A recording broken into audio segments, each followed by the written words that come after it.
Meanwhile mga kaibigan ay narito naman po ang mga saloobin ni Shasha Padilla, ang partner ni Mang Dolphy for the past 23 years. Panoorin niyo po ito.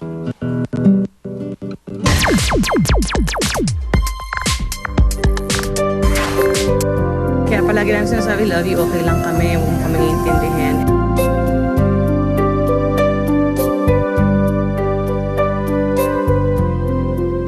Kung hindi napigilan ni Jaja Padilla ang kanyang emosyon sa necrological service para sa kanyang partner of 23 years na si Mang Dolphy nitong Martes, kinabukasan ay tila nahimasmasan na siya ng konti. Kanina nag-post ako sa Twitter, sa Instagram ng picture ni Dolphy from last night sa eulogy service. Napakaganda ng service kagabi. Maraming salamat sa lahat ng nagsalita. Ilang linggo na rin kaming nagpupuyat sa ospital, pero syempre dahil sa inyo, kumukuha kami ng lakas sa inyong lahat. Partikular na humuhugot ng lakas sa isa't isa ang mga anak niya. Yun, medyo nahihirapan din sila. Si Nico kasi is based in Melbourne, Australia. So pagkatapos nito, babalik na siya. Nagtatrabaho na kasi siya doon. Si Zia naman medyo nahihirapan kasi alam ninyo, the past few years talaga nakasentro ang aming schedule at mga lakad kay Dolphy. Para maibsan ang bigat ng kanyang dinadala, kinakausap na lang daw ng Divine Diva ang Comedy King. Kagabi, ang ginagawa ko na lang, I talk to him.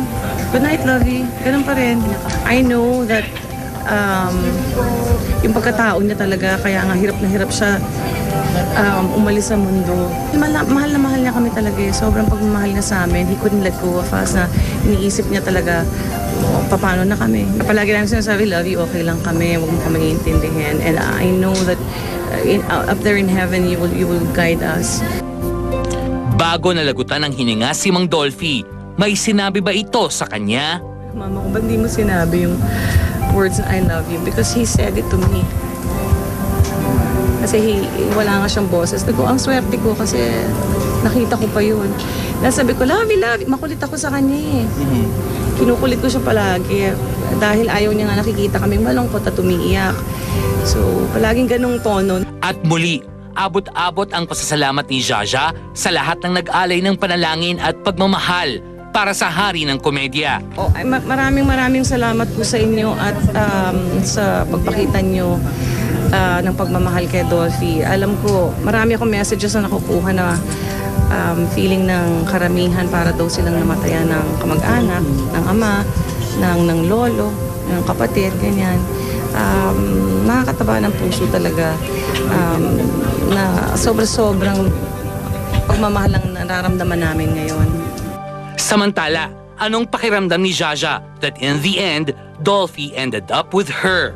Hindi naman to contest. Siguro in the beginning, I felt that parang contest ba ito? Pagka nararamdaman ko na ganun, pinipigilan ko yung sarili ko, hindi naman ito contest, ito yung buhay. Hindi naman ito kung sino yung yung pagmamahal na ipaglaban mo lang. And minsan syempre, you get emotional also, pero dapat steady ka lang, andyan ka lang. Siya yung cool na cool sa mga bagay na yan eh. In hindsight, what endeared her to the Comedy King? Gwaping yata siya. Hindi na, sabi niya kasi, alam mo kung ano yung napalupit sa akin ng mga babae dahil ang dami kong gay roles, akala nila safe sila sa akin. Pero hindi sila safe. Nung dumating ako, history na niya yun eh. So, kailangang tanggapin ko yun, hindi ba? So, meron ako mga nababasa, mga recollection, ganyan, magsusulat sila tungkol sa mga happy times sila. I smile actually. Oo, kasi nai-imagine ko sila during that time, wala pa naman ako noon eh. Just, I was probably a child, hindi ba? So, para sa akin, wala yun. After the interment tomorrow, ano ang plano ni Jaja? Actually, hindi ko pa alam kasi somebody asked me that question kung ano yung plano ko, kung titira ako doon. He loved that house and isa yun sa mga wish niya talaga na umuwi. Actually, naiuwi namin siya doon dahil palagi niyang minamouth yun, uwi, bahay.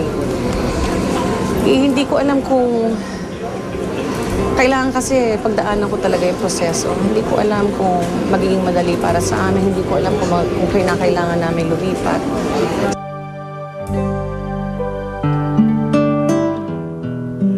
Sa aming pagbabalik, ang live interview naman kay Jane, kay Shasha Padilla. Alam nyo, saksi ko dyan eh. Mula nung nagsimula yung Starsan, nagliligawan na yung dalawa. Pero mabait si Dolphy dahil hindi niya inabala yung shooting namin. Madalas lang mawala si Shasha pag break time. Pagbabalik namin, live interview with Shasha at eto pa ang dapat nating abangan sa Star Talk TX. Totally exposed. Dennis Trillo at Bianca King. Nagkakalabuan na nga ba? Kabahan ka kung hindi kayo nagkakaroon ng conflict. Totally explosive. Estado ng relasyon ni LJ Reyes sa ama ng kanyang anak na si Paolo Abilino. Namimiligro nga ba? Naiinis kayo sa kanya o ano? Naiintindihan ko rin naman. Totally extreme. Saksihan ng maiinit na eksena sa 2012 FHM Sexiest Women in the World Victory Party. Abangan! Sumigaw muna ako ng napakalakas para ilabas yung kaba. This is very overwhelming. I didn't expect this to happen at all. Totally exciting! Abangan ang mga bida ng Luna Blanca na sina Bea Benene at Barbie Forteza. Live! Totally exciting! Tambalang Elmo Magalona at Julian San Jose naghahanda na sa showing ng kanilang launching movie. Abangan! We came along a really long way. Ini-enjoy naman talaga namin yung work namin eh. Totally exposed! Jeneline Mercado, isa salang sa matinding intrigahan. Abangan! Live! Ngayong hapon sa Star Talk TX, samahan nyo kami sa pagbibigay pugay sa buhay at sining ng nag-iisang hari ng komedya. Tatay siya ng lahat eh. Yung buong pagnanasa ko na maging komedyante, parang sa kanya ko nakuha. Kung isipin mo, Dolphy siya, di ba? Mataas ang rango sa amin yan, pero hindi mo siya makikitaan ng gano'n. 7 dekada na nakikita mo, TV, sine, stage. Abangan ang aming panayam sa mga mahal sa buhay ni Mang Dolphy at ang mga kaganapan sa Heritage Chapel kung saan nakalagat ang mga labi ng hari ng komedya. Ihatid namin live isang pag-alala, isang pagpapahalaga, isang pagpupugay at pasasalamat sa kasiyahang hinatid sa atin ni Mang Dolphy. Live, laugh, love. A Star Talk TX tribute to the King of Comedy.